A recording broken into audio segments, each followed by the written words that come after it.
I've had defense attorneys come up to me, matter of fact, one on a motion to suppress just Tuesday, come up to me and tell me his client was stupid. Okay? They're very straightforward. They do foolish things. They talk to the police. You guys need to be aware of that. Is it the way of the future or just another fad? Seems some people are considering throwing away keys to the house and car in favor of a computer chip implanted in the wrist. A wave of the hand and the door opens right before their eyes. But as Jennifer Kirby reports, this apparent trend has its critics. Keith Kennedy always hated fumbling with his keys. Now he only uses one thing for all the doors he needs to unlock. Access granted. It's an electronic chip implanted in his wrist. Basically, it's just it's convenient. I'm a little bit more comfortable with having more security to my house, my car, and my business. His business is a body-piercing shop, but his passion is this new chip. He worked with a computer expert to develop the software. The chips work like swipe cards. Electronic readers identify people by their codes. A system can cost up to $10,000. Basically, Ampule goes in. Larissa Crack got a chip to get into her house. I have to spend 5–10 minutes going through my bag to find my keys. That's no longer an issue. Right now, this kind of technology is used for tracking cattle and identifying lost pets. Retailers also use it for tracking packages through the system. As for chipping people, a nightclub in Spain is doing it so patrons don't have to carry membership cards. And a few people in the United States have chips for quick access to their medical records.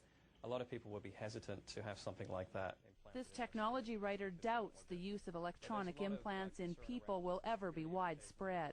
There are many privacy implications around implanting chips in people. I don't think at this stage you could actually mandate that your employee or anybody you work with actually have one of these things implanted. Access granted. Still, Keith Kennedy is trying to market his idea to big companies looking to beef up their security. Radio frequency ID, tiny chips, big potential, how to change how freight packages, pets are tracked, all sorts of things. And now some people actually risking their own health to get them. Tonight, the great lengths people are going to implant radio frequency identification chips in their bodies. 28-year-old Mikey Sklar has a lot in common with his two cats. They both have something that sounds like it comes right out of the future. Tiny implants loaded with their personal information, chips surgically put into their bodies. They're called RFID tags, normally used to track things like shipping containers and marathon runners. For the cats, it's a device which keeps tabs on them if they get lost. For Sklar, well, he says it's to make life more convenient. I want to use it as an identification system so I can get personal information to show up. So I can scan my hand and have information about my favorite websites and email address and weather all be displayed for me through some custom hardware projects I've been working on. Sklar says he easily found his RFID tag on the internet, but finding someone to implant the device in his hand was a different story. That's because Sklar's RFID tag is not the type that's approved by the Food and Drug Administration. He had to convince a friend who's a surgeon to implant it. I really didn't feel anything during the surgical procedure, which was about 7 minutes long on my kitchen table. While Sklar's scar from the surgery heals, big retail chains like Walmart are using more of the tags, putting the low-power radio frequency IDs in shipments to track them. Outside the United States, they're actually being used by the Mexican government, implanted in officials needing high security clearance. In Spain, chipped VIPs at the Baja Beach Club can pay for drinks simply by waving their hands under a scanner. Sklar's tag? Bought off fidgetsusa.com, which actually advises its customers not to implant them. The company says they are not made for humans, pointing out its chips are not sanitized. All this has the only company to get FDA approval for its human implantable chips very concerned.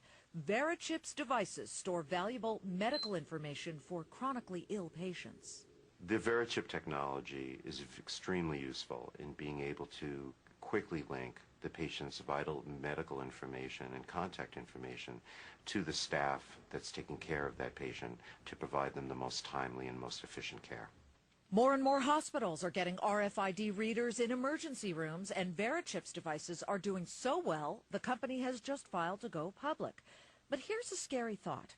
All the uses for RFID tags are now bringing up questions about whether the information stored in them is really safe from hackers. It is quite possible that this tag could be hacked. Anyone with a simple laptop setup and a RFID antenna at the correct frequencies can pick up my tag number. There are other tags that have more information on them that might be much more interesting, such as a Chase Blink card or a MasterCard PayPass. Verichip says its chips are safe and that the personal information on them cannot be read without a Verichip reader. But experts say RFID technology is getting more advanced, and as it gains wider acceptance, more companies are expected to use and profit from it. And very soon, Mikey Sklar and his two cats might not seem like something right out of science fiction. Now, in my past, and it wasn't exaggerated, I have interviewed thousands of people. I've arrested and dealt with over 1,000 felonies, well, actually more than 1,000 felonies, probably about 20, or about 1,000 felonies, 2,500 misdemeanors, 98% of them conviction rate, 80% of them I don't even have to go to court. Why? Because there's confessions, because they confess. So these people have no problem. The hardened criminals have no problem talking to the police. People like to tell their story. And they'll sit in that room and think about it. You're picked up by the police. You're in a little room. There's one chair here. There's a desk. There's another chair. What's the thing you want the most right at that point? To get out of that room. To be out of that room.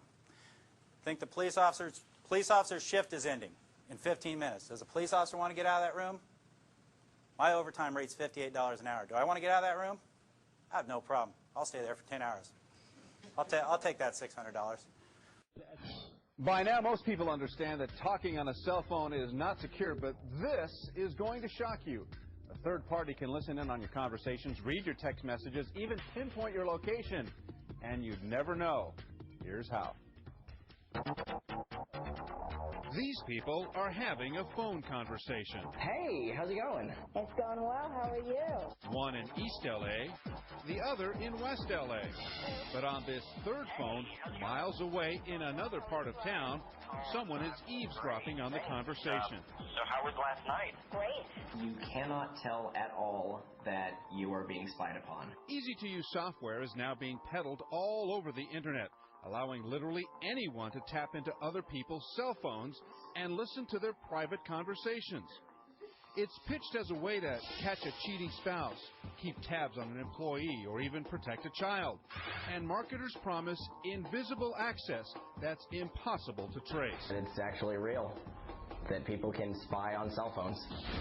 Kelly's a publicist and tells us she was shocked to discover someone was secretly listening to her phone conversation, compromising not only her business and clients, but her private life as well.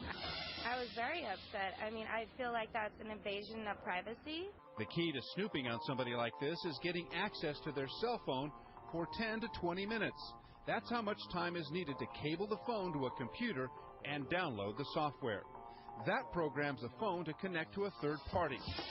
Eric Roby is an analyst with a high-tech firm called Federal Forensics Group, and he told us how easy and powerful this spy software is. This is the interface to the spy technology. And all I need to do is check these boxes, hit start capture, and it starts spying. I would love to go there sometime. Absolutely. The software can be set up to access anything and everything coming from the phone, including emails and text messages. And while the spy is getting everything you're saying, he can also map everywhere you're going.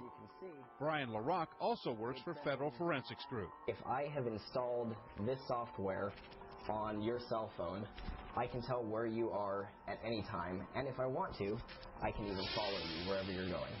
Worst part? The compromised cell phone's microphone can be used as a bug, recording surrounding conversations even when the person is not on the phone. There's information that people can get and utilize to their advantage, and it's not okay. It's kind of like having your own personal surveillance team. So how can people protect themselves? For starters, try to keep your phone near you at all times. Even better, find out how you can password protect your entire phone. not just your voicemail. We live with other people. The password is really the best way to go to protect your phone. Cell phone spy software can be found online from anywhere from $80 to $800. If you think your phone's been compromised, take it to an expert who can check it out.